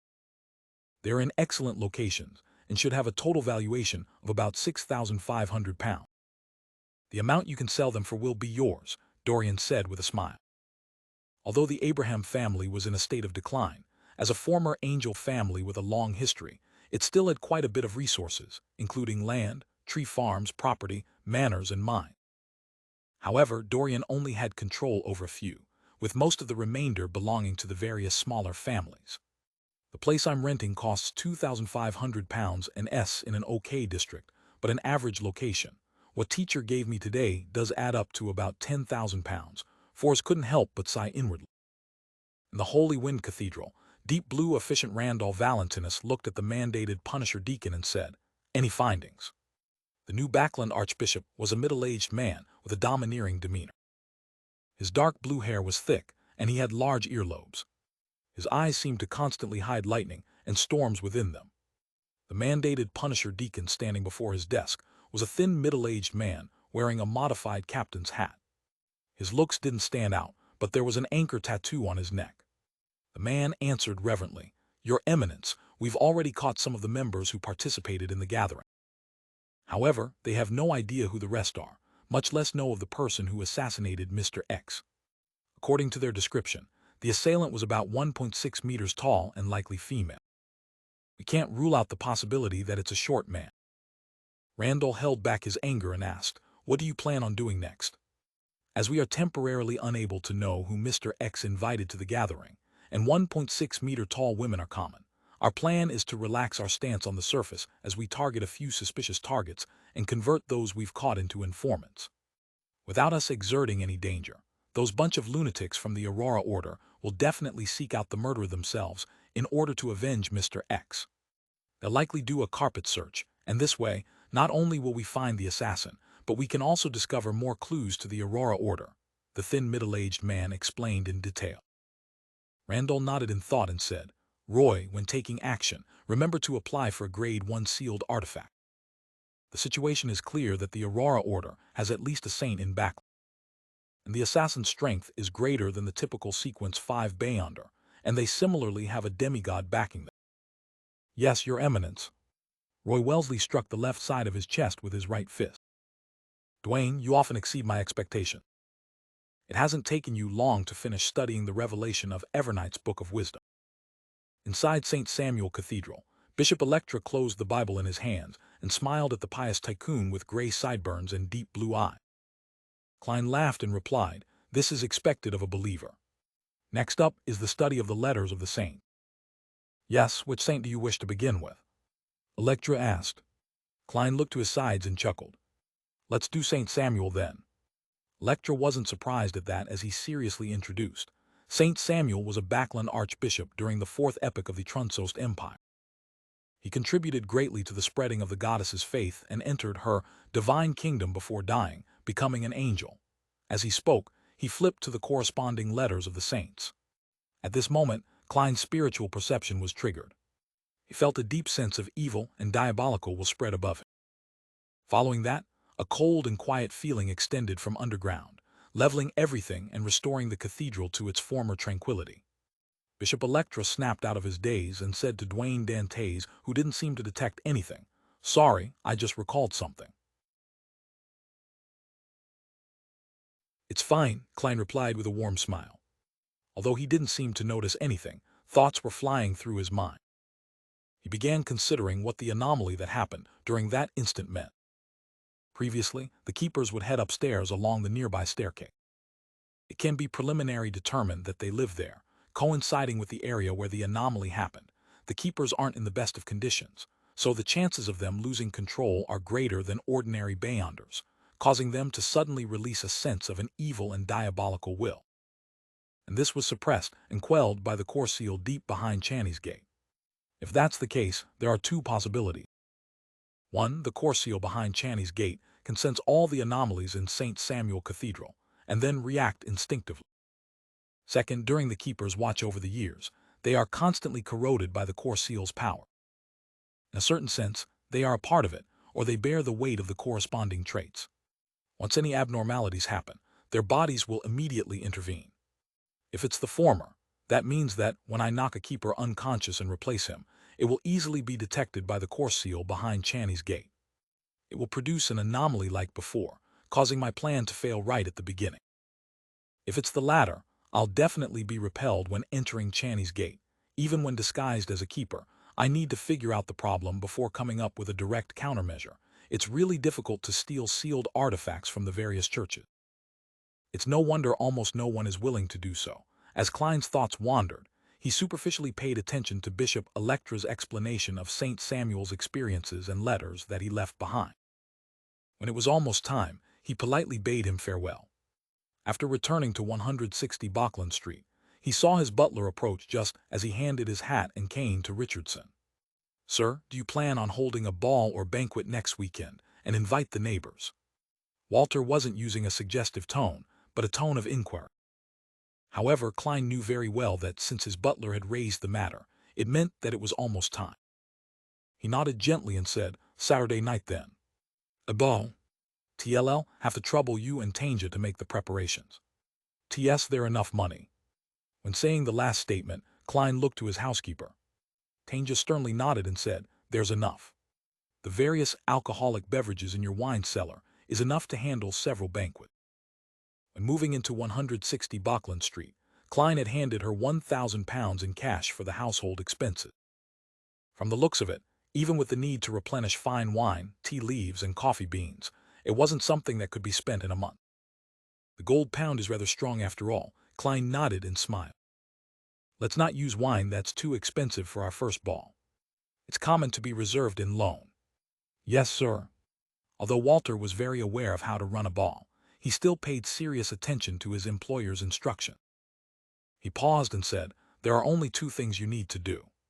First, it's to settle the guest list with our help, thinking up some small talk for each guest, matching the person's corresponding status and experience.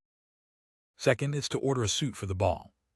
How troublesome, when greeting Hazel, can I say that the sewers here are cleaner than the squares in the southern continent?" As Klein sighed and lampooned, he nodded slightly. No problem. Deep into the night, the crimson moon hung high in the sky. The smog, which had significantly thinned, made Bachland have an additional sense of tranquility. In Dwayne Dante's master bedroom, Klein set up a ritual to summon himself. He planned on entering the sewers tonight to confirm that Trissy had left. He then planned on heading for the fork she had described, to explore the so-called hidden passageway to see if he could discover anything. Klein didn't have extravagant hopes of gaining anything. He was only worried that the secret hidden in the sewers would pose a hidden risk that would one day explode. This could easily involve Dwayne Dantes, who lived nearby, spoiling his plans and stealing the Antigonus family's note. On this matter, I can't be an ostrich that buries its head in the sand and pretend not to know anything. I should discover the problem early and destroy what needs destroying or report what needs reporting before it completely erupts. That's the most effective solution, of course. I also need to be sufficiently careful. I mustn't let my exploration end up lighting a fuse. Klein's spirit body tore out of the candlelight, and with Azek's copper whistle augmenting him, he possessed the physical body of Dwayne Dantes, controlling him to walk to the boundary of the wall of spirituality and sit in the reclining chair. The external world, it looked as though the tycoon had dozed off reading the papers. Summoning my soul to possess my own body feels different from returning to my body. There's an obvious barrier in between. Klein did a comparison of the experience and floated to his desk, cleaning up most of the items on the altar and leaving behind the candle that maintained his summoning to burn silently. After doing all of this, Klein wore creeping hunger, and with Azek's copper whistle, death knell, and the center gold coin in possession, he flew out of the master bedroom and left 160 Bachland Street, drilling into the sewers. Just as Klein found himself in the moist and dirty environment, he immediately released Wraith Center and made his marionette open up a distance from him, turning into the hidden fork where Trissy was previously recuperated. This time, he saw that the clean region in the sewers was already stained, with dirt containing signs of rat. From the looks of it, Trissy has really left. Klein, who was following far behind, heaved a sigh of relief. As a spirit body, he didn't need to breathe, nor did he need to walk on the ground. Therefore, he didn't mind how disgusting the sewers were. Center walked out of the area and continued walking ahead and turned on the 6th left turn. Klein constantly maintained a distance of 50 meters, perfectly acting the role of the person behind the scene. At the end of the fork was a corroded wall covered in moss.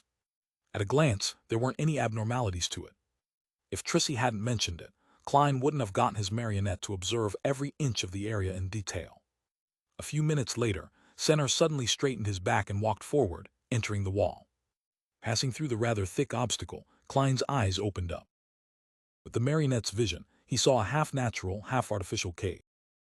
It wasn't more than 1.8 meters high and was about 3 meters wide. The ground was littered with tools like shovels which were wrapped in oilskin and large piles of mud and rubble. Right up ahead were 2 hidden passageways that extended downwards. The left one was about 5 to 6 meters deep, while the one on the right was nearly 10 meters deep. However, nothing seemed to have existed in them, as though they were still being excavated. This was dug up by Hazel. In the day, she's an arrogant lady of high society, and at night, she's an excavator in the sewer. Furthermore, she's moving the dirt and rubble one pail at a time. She was loitering around to find the exact spot, and digging was the subsequent step. That wall must have been a secret door. Klein hid himself at the fork's entrance as he made Center scrutinize the area. Following that, he made the Wraith enter the left passage until he reached a completely sealed-off area. Center's figure slowly turned faint as it turned incorporeal. In this state, he passed through the soil and explored deeper. But even when reaching the 100-meter limit, he didn't discover anything of use. All he saw were ordinary insects and worms. Klein made the marionette switch directions, swimming in the sea of soil without finding anything. Senner soon returned to the cave from before and entered the right passageway without being affected by any obstacle. There's still nothing. It's not without reason that Trissy determined that it will only work for a particular pathway or being in possession of a certain item. She must have probed the area with the invisible threads of a demoness of pleasure. Unfortunately, I've already lost Tinder. I wonder if the gray fog's aura on me would work. It seems to strongly attract Beyonders from the Marauder pathway, Klein silently commented, and, using his spirit body state, planned on personally visiting the 2 hidden passageways that Hazel had dug up. However, he curbed his desire because he was now a marionettist. Doing it personally, in situations that didn't require it, was in violation of the acting principle. It's fine even if I don't use the gray fog's aura. I'll just request to purchase a mystical item from the Marauder pathway during tomorrow afternoon's tarot gathering. It doesn't need to be too expensive. It can just correspond to sequence 8 or 9. That badge from Lanevis is only a signal receiver, not an item of this pathway. While not aware of the exact situation of what's hiding inside, rashly using my spirit body to explore it might result in me attracting a high-sequence monster. Being careful and cautious will forever be a condition for myself. Klein slowly heaved a sigh of relief and retrieved Wraith Center. He wasn't worried that Hazel would continue coming in the near future. Any person with normal intelligence wouldn't continue coming, unless they had the means to deal with the situation from before. Ignoring how Hazel hasn't had any contact with Beyonder circles, even if she has, getting an item from the Sun domain isn't simple. After all, Backland is the territory of the Church of Storms. I do have something that I don't use often. Can I find an opportunity to sell it to her, and then let her use it to harm my marionette? Klein jeered at himself before shaking his head with a laugh. He ended the summoning and returned above the gray fog, vanishing from the sewer. On Monday morning, the bright sunlight tore through the thin clouds, shining onto every corner of Backland. Emlyn White pulled down on his silk top hat. As he left the carriage and walked to the Harvest Church, he squinted his eyes and mumbled, "What terrible weather! Backland's worst season is coming soon." He was just about to step onto the stairs when he saw a paperboy approach him, handing him a copy of the Tussock Times. "Sir, today's morning papers." Emlyn wanted to reject it when he discovered a small slip clasped in the middle of the boy's finger. 74. Emlyn maintained his countenance as he took out a penny and passed it to the boy, receiving the copy of the Tussock Times and the slip. Before entering the Harvest Church, he quickly spread it open and scanned it. "There are clues to the people you are looking for. Please come to the Bravehearts Bar." Monday, 9:30 a.m., Backland Bridge area, Iron Gate Street, Bravehearts Bar. Emlyn White stood rooted to his spot after he got down from the carriage. He stared ahead in a daze, nearly forgetting to avoid the sunlight. At that moment, the bar's main door was shut with no signs of it opening. As a sanguine who seldom left his home and only went to places like bars at night, Emlyn never expected the bar to be closed in the morning. He had left the Harvest Church in a rush via the transportation system after seeing the paper slip, hoping to obtain any first-hand intelligence. To save time, he even tolerated the cramped environment and stench of the metro. At that moment, Emlyn was somewhat peeved, but he knew that he had made the mistake. All he could do was pull a face and circle around Iron Gate Street to not waste his trip.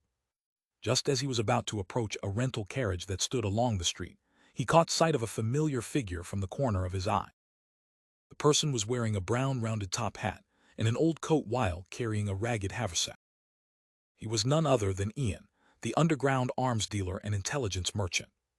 I have quite good intuition. I knew he would appear early." Emlyn was delighted as he stuffed his hands into his pockets and leisurely walked over, blocking Ian's way as he chuckled. "Good morning." Ian looked up and glanced at the handsome man before him, replying in puzzlement, "Good morning, Mr. White. You should have come in the evening." "TT seems to be a suitable time now," Emlyn said with a smile, clearly in a good mood. "Ian, why do you always wear the same clothes and outfit every time I see you?" Ian answered without minding the question. "This can make me appear more mature while allowing me to keep a low profile. Of course, the main reason is that I lack money." The final sentence was added with a joking tone. "T look forward to your attire in summer," Emlyn said with a scoff. "TL take off my coat." As Ian spoke, he took out 2 pieces of paper from his ragged haversack. They were the bounty notices that Emlyn had previously given him. Someone in Eastborough saw this person. He handed over one of the papers to Emlyn, and on it was the name Argos. Realizing that there really were clues to the primordial moon believers, Emlyn asked in delight, "Where is he?" Ian didn't reply as he looked at him with a silent smile. Experienced, Emlyn immediately took out his wallet and gave £150 to Ian. "That's your reward." Ian smiled and said, "There's still another half to go." Another half? Emlyn nearly wanted to let this merchant in front of him know the prowess of a sanguine. This was because an effective clue cost £20, while an exact location cost £150. However, he quickly read between the lines as he asked in pleasant surprise, "Another one was found?" "Yes." Ian handed him the remaining piece of paper in his hand. While my friend observed Argus and confirmed his residence, it was discovered that he had met with this person named Golly's Kevin. Therefore, I've obtained the residence of the 2 targets at the same time. Very good. Emlyn emptied his wallet and gave another £150 to Ian. He was abnormally delighted. He felt that the ancestor and Mr. Fool were blessing him. This was because there were only 5 targets, and he had successfully hunted one. Now, with 2 additional clues, all he needed to do was succeed in order to declare himself victor, regardless of what the other sanguine did. Ian seriously counted and checked the notes before saying with a suppressed voice, "Argus is on the 3rd story of the apartment block at East Borough's 6 Limestone Street, opposite the public washroom. Golly's Kevin is similarly in Eastborough. He stays in the room beside the staircase on the 1st floor at 19 Beluga Whale Street. T will confirm your intelligence. I believe you wouldn't wish to abandon your business for a mere £300. Emlyn nodded gently as he gave a warning. Following that, he chuckled and said, "They were found so easily." Ian's red eyes darted around slightly as he said, "First, many bounty hunters are my friends. They have many informants in Eastborough. Second, those 2 gentlemen didn't have great disguises.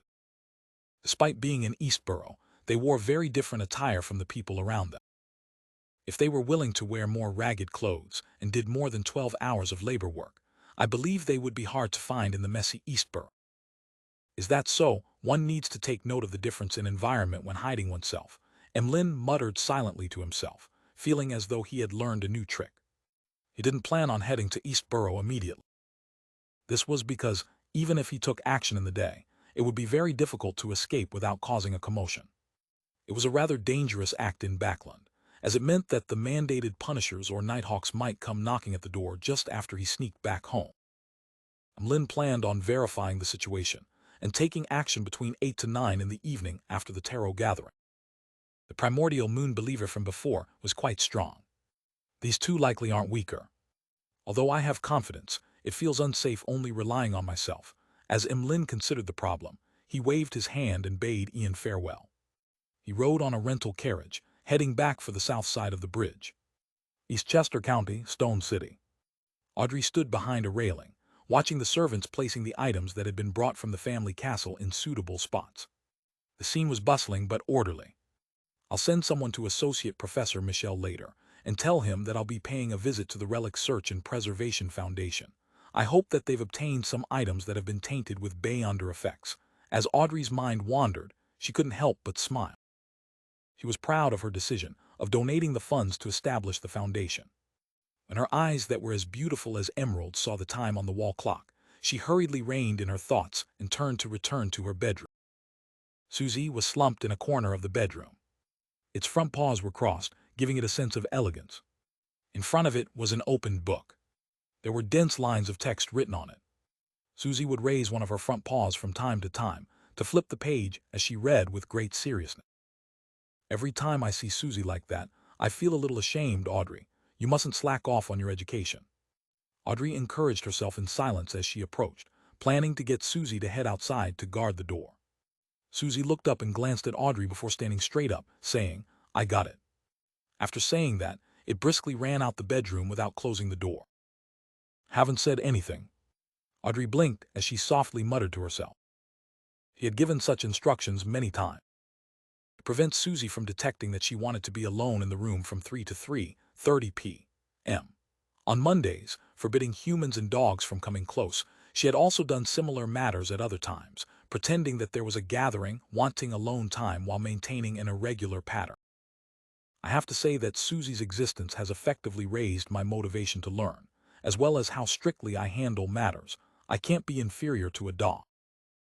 Being better than this dog doesn't seem to be something worthy of praise. Audrey puffed her cheeks with a self-deprecating comment as she sat by her bed, awaiting the beginning of the tarot gathering. 3 p.m. above the gray fog. Dark red figures shot up along the two sides of the long bronze table, materializing into different blurry figures. "Good afternoon, Mr. Fool Tilda," Audrey's greeted with a cheery voice as she bowed. The other members greeted one after another, until the existence at the seat of honor nodded in response.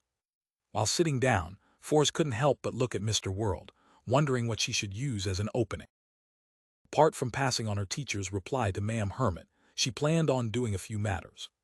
One, she wanted to tell Mr. World that due to the difficulty of the mission, she would pay him more, but it required him to wait. This was because the sale of the houses took time. Second, after brainstorming, she thought of a good way that could earn money and raise her strength. She had gained inspiration from the world's actions, rent out Le Mano's travel. When a member needed an item to temporarily raise their combat strength to deal with certain situations, they could rent Le Mano's travels from her. The rent could be paid in two forms: cash, which wasn't too expensive, or to record Beyonder powers instead.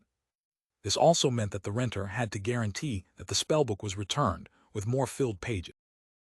Of course, as the provider, Fours would record useful apprentice powers like door opening, providing the renter with relevant help. A problem that could easily happen in this transaction was that the renter might not return it, but with Mr. Fool witnessing these exchanges in the Tarot Club, Fours believed that no one would be blinded by greed. And the death of the renter was a low probability event for losing Le Mano's travels. But with everyone knowing that they could pray to Mr. Fool in times of danger, death was an even smaller probability. How can there not be any risks when doing business? I will talk to Mr. World about when he will use it so that there won't be any conflicts. Fours retracted her gaze and heard Ma'am Hermit speak. "Honorable Mr. Fool, I have 2 pages of Roselle's diary this time. Ever since contact was made with Queen Mystic, the receiving of diary pages has stabilized in a rather terrifying manner." Klein nodded slightly and chuckled. "Very good." After a brief silence, Catlia conjured 2 yellowish-brown pieces of paper. They leaped into Mr. Fool's palms, as if they had tunneled through the spirit world. Klein slowly lowered his gaze at the diary in his hand. 29th December. It's almost a new year again. All the mausoleums have been built. What's done cannot be undone. Diary: all the mausoleums have been built. What's done cannot be undone. Klein looked at the diary page in his hand as his thoughts boiled over as ideas kept emerging and shattering. From his point of view, this diary page of Emperor Roselle nearly proved his previous conjecture. He had chosen to forcefully switch to the Black Emperor pathway in his later years, doing so at the cost of going mad to become a sequence 0 true god. What drove the Emperor to make such a decision? What did he discover that resulted in his agitation, rashness, and loss of composure in the previous diary entry? And compared to back then, his emotions in this diary entry appear calm and composed, but it feels like he is even more extreme.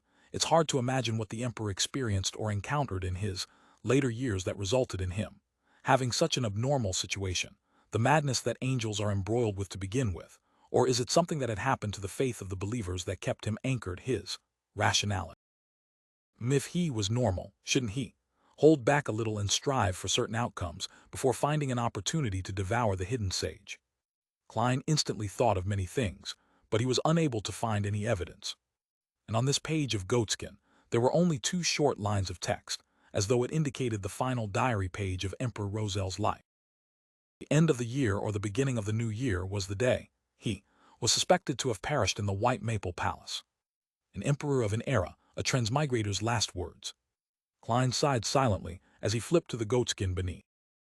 The diary page didn't have a date, but at the top of the page was a line in Fasak, immediately follows the previous page. The words were written neatly and elegantly, very different from Emperor Roselle's handwriting. It was obvious that it was added by someone else. It's probably a note by Queen Mystic to indicate that this is the last part of the diary, written after the Emperor said that what's done cannot be undone. But why isn't there a date? Klein was deeply puzzled as he read the corresponding content, his gaze freezing up. T believe am not the only transmigrator in this world. TF there's anyone else who can read my diary, remember to carefully select your Beyonder pathway.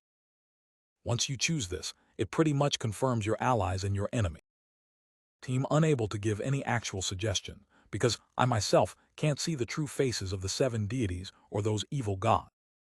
This might be partially related to the second blasphemy slate that the ancient organization hides. Unfortunately, I only have a rough idea of the hidden parts, and I'm unable to verify them. Similarly, I don't know what's written on the first blasphemy slate either. A useful warning is to not choose pathways with sequence O's that are occupied, and also be careful of neighboring sequence O's and sequence 1. I've suffered tremendously on this aspect. As for what sequence 0 represents, search for my other diary pages if you aren't aware. Heh, this page is equivalent to the afterword of my life. If I succeed, I'll be a god, and it will be another story. If I were to fail, there wouldn't be a future. Perhaps, well, you know. Go, my friend who understands my diary, go seek out the secret of transmigration and the truth hidden within. I'll be watching you if I'm still alive. Finally, let me warn you that you have to remember, be careful of the moon. Klein wasn't surprised about there being more than one transmigrator. After all, he had long known of a senior in the form of Emperor Roselle. He was puzzled about the details that the Emperor had used to determine that there wasn't only one transmigrator.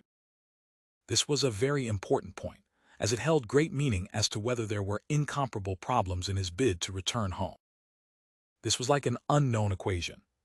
Without enough examples and conditions, there was no way to obtain the correct answer no matter how he tried to solve it. Only with enough equations could he find the correct answer. The Emperor should have written his discoveries on this matter in the previous diary entry. Unfortunately, I have no way of knowing where it is in order to do a targeted search and recovery. Klein silently sighed before considering the other contents in the afterword. The hidden contents in the second blasphemy slate, which the Twilight Hermit order showed. Did they deliberately hide the contents, or did they not actually obtain it? The second blasphemy slate was actually split into 2 parts, with the other half landing in the hands of other factions. My pathway has already been determined. It was selected based on the exclamation found in Emperor Roselle's diary. From the Emperor's afterword, I can be a bit assured. The seer pathway doesn't have a sequence O, because the mad sequence 1 Zeratul is still alive. And according to the law of Beyonder characteristics conservation, this subdivision part can probably be called the law of incompatibility. If there's a sequence 1, there's no sequence 0. I need to be careful of Zeratul, Mr. Dor, Blasphemer Ammon, and Pallas Zarost, as well as the other sequence 1s who exist in these 3 pathways. What does being careful of the moon mean? Be careful of the primordial moon. That could be said directly. Wait, the Emperor apparently had thoughts of exploring the crimson moon before. Could it be that he finally committed himself to do it and discovered something on the moon, which is why he warned other transmigrators to be careful of the moon? The moon has something to do with transmigration. Yes, the Emperor's tone indicates that he still has some contingency plans, and he might not completely perish. He might be watching me. There should also be clues to such matters, and they should also be written in the earlier diary entries. As conclusions and puzzlements flashed through Klein's mind, he finally turned solemn. He made the diary in his hand vanish and looked towards Katlia. Do you have anything you want to ask? Katlia nudged the heavy glasses on her nose and politely bowed her head. Honorable Mr. Fool, I wish to know if Emperor Roselle is still alive. This question snapped the other members of the Tarot Club out of their own thoughts as they looked towards the end of the bronze table in agitation. Although Emperor Roselle being alive wasn't directly related to them, nor would it bring any obvious influence, this topic was enough to stir the thirst hidden deep in the hearts of people regarding rumors and gossip. I thought I would be immune to such matters after advancing to a psychiatrist. Sigh, I'm really curious. Audrey looked at Mr. Fool with bright eyes as she waited for him to give the answer. Only Derek was uninterested in the matter. The reason why he looked at Mr. Fool was solely because everyone else had done so. Indeed, Queen Mystic's questions are basically targeted at the diary pages she provides. Klein didn't feel stumped as he skillfully chuckled. Perhaps, by using the answer perhaps, he was expressing that Emperor Roselle had the hope of saving himself. As for whether he eventually succeeded or whether there was an accident, it wasn't in the scope of the question that might not have an answer. Perhaps Mr. Fool is implying that Emperor Roselle might still be alive. Catlia and company felt as though they had heard the greatest secret in the world, as they felt a little agitated and excited. However, they could also sense the underlying tone in Mr. Fool's words. Due to the lack of diary entries, and with him having just awoken recently, he was unable to determine if Emperor Roselle had seized an opportunity. To determine that would require more clues and evidence in the future. Regardless, Emperor Roselle was likely mentally prepared for the assassination. Without giving justice, the hanged man and company to think of the related problems, Klein leaned back and said with a calm tone, "That's all from me." Forrest hurriedly snapped out of her fantasizing of Roselle's late years as she looked to the end of the bronze table. "Honorable Mr. Fool, I wish to communicate privately with the world." "It will end quickly." "What does she want to communicate with J.M. and Sparrow about? Isn't Mr. X's matter over?" Klein thought in puzzlement as he nodded gently. "Yes." Following that, he blocked the senses of the other members and controlled the world to chuckle hoarsely. "T.S. there anything else?" Forrest deliberated for 2 seconds and said, "This is the matter. Mr. X's had allowed me to receive a handsome reward. I believe that I didn't pay enough on this matter to match the difficulty of the mission. Therefore, I wish to compensate you." "How much do you wish to receive?" "Not bad. You actually want to compensate me without any prompting. Although Miss Magician is a little greedy on gaining petty advantages, she's still an honest person. It's very normal to earn some profit while making a transaction. It's not considered greedy." The pleasantly surprised Klein sighed inwardly in praise as he made the world chuckle. "How much can you pay?" Forrest hesitated for a moment and said, £5,000. She had used the £10,000 price she had informed her teacher, and planned to split it evenly with Mr. World. Furthermore, she needed the recipe, crystal ball, and Beyonder ingredient. Thus, she planned on selling the 2 properties and give him money directly. And as for the reason why Forrest was this generous, it had to do with the mission being harder than she had expected while also paying too low a price. In addition, she was increasingly fearful of the world Jam and Sparrow. She didn't dare to offend the crazy adventurer and terrifying bounty hunter. The Abraham family gave quite a huge reward. Klein controlled the world to say with a laugh, "If you can use large amounts of gold coins in place of notes, you can pay less. It will just depend on how much you can gather." "TL, try my best." Although Forrest was very puzzled over why Mr. World valued gold coins that much, she didn't dare to ask. He had done the same with Ma'am Hermit's transaction previously. She paused before asking, "Mr. World, when would you need to use Le Mano's travel?" "I plan on renting it out before and after that period in order to earn some money and Beyonder powers." "Rent it out." "Rent out a mystical item."